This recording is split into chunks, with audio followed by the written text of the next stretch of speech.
Cleveland's cavernous lakefront stadium showcased a classic confrontation between two of the finest young quarterbacks in the game today.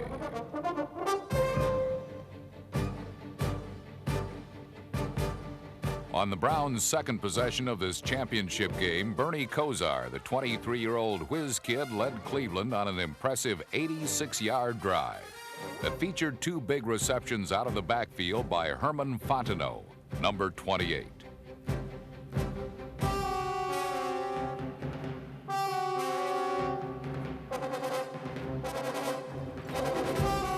On his second grab, the two-year veteran pass specialist faked an inside move that froze number 22 Broncos safety Tony Lilly and resulted in the first score of the freezing afternoon.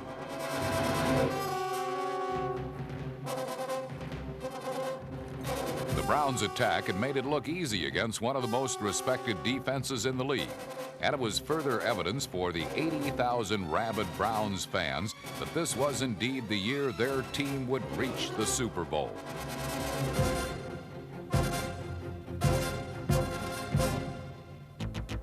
But on their next series, a disquieting note was sounded when Kosar misread coverage and threw directly into the hands of Denver linebacker Ricky Hundley.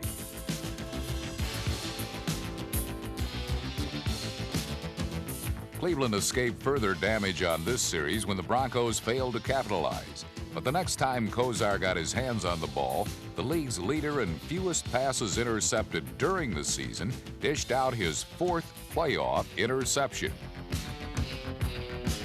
Number 50, Bronco linebacker Jim Ryan brought the ball back 26 yards. And this time his team cashed in on Cleveland's mistake with a short field goal that gave Denver its first points of the game.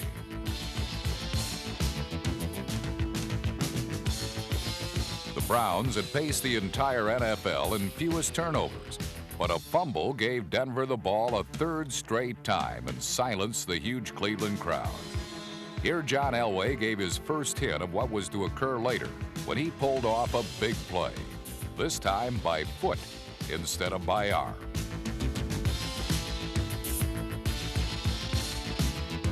Directing traffic as he ran, Elway sprinted 34 yards for the longest run of the entire day, sore ankle and all.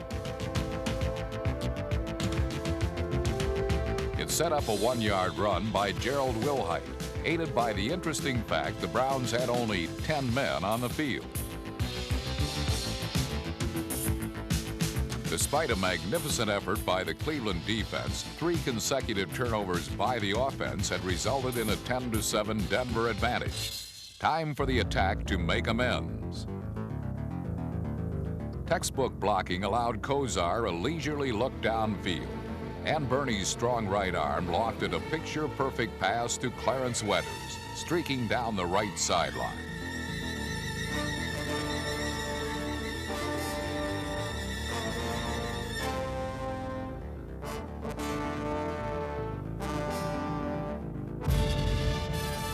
Two yards later, the Browns had a golden opportunity to take the lead at the half.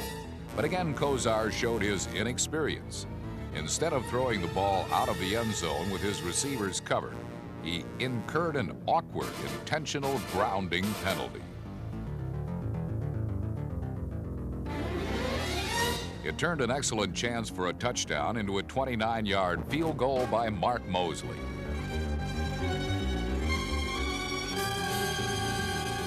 Dan Reeves and his Broncos left the field at halftime tied at 10, but much more in the way of drama was in store for the remainder of this AFC Championship game.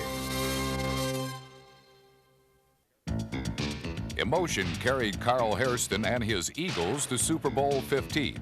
6 years later, he hoped that emotion and tough defense would pump up an already frenzied Municipal Stadium crowd and carry his Browns into Super Bowl 21.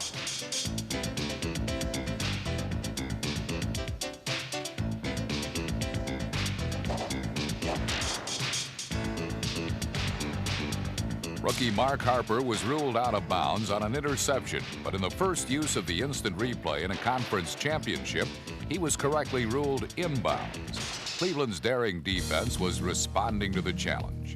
With this championship tied at 13 in the fourth quarter, just under 6 minutes remained. Time enough for young Bernie Kosar to shake off a rocky interception-riddled first half and with one mighty stroke of brilliance, fire his Browns to a 20-13 lead.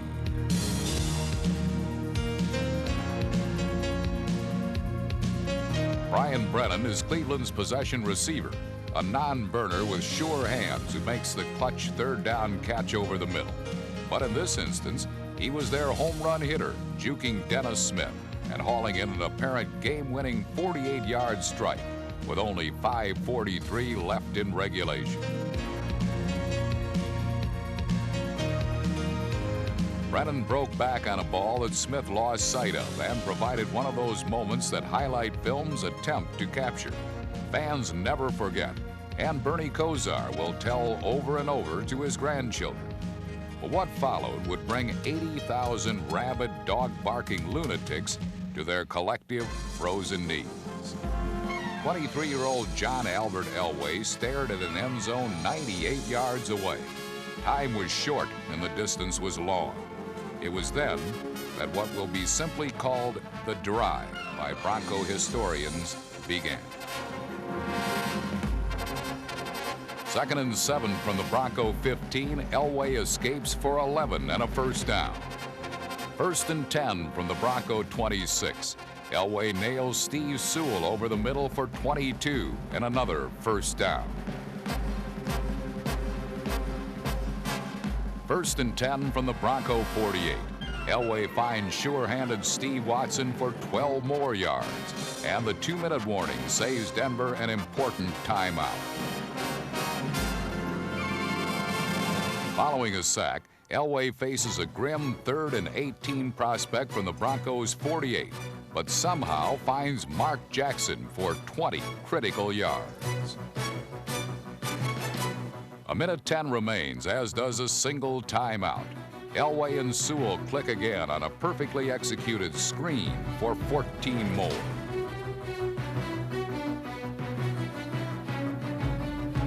"42 seconds are left in regulation.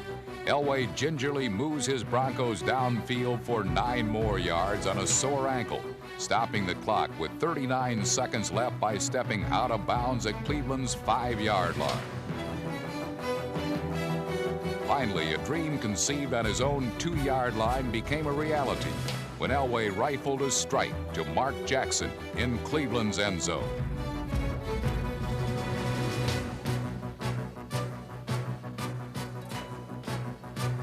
John Elway had brought Denver back, completing 6 of 9 passes for 78 of the 98 yards traveled, culminated by a line drive rocket to Jackson, tying the game at 20 and spilling it into overtime. Momentum belonged to Denver and a possessed John Elway. Following a 3-and-out series by deflated Cleveland, Orson Mobley and Steve Watson gathered in Elway's precisely thrown passes and set the stage for a 170-pound one-time free agent named Rich Carlos.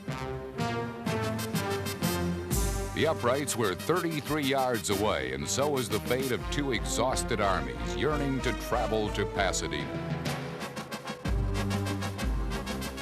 Carlos's kick hugged the left upright, but cleared it by a foot as his frozen bare foot and John Elway's red-hot arm carried the delirious Broncos to Super Bowl 21.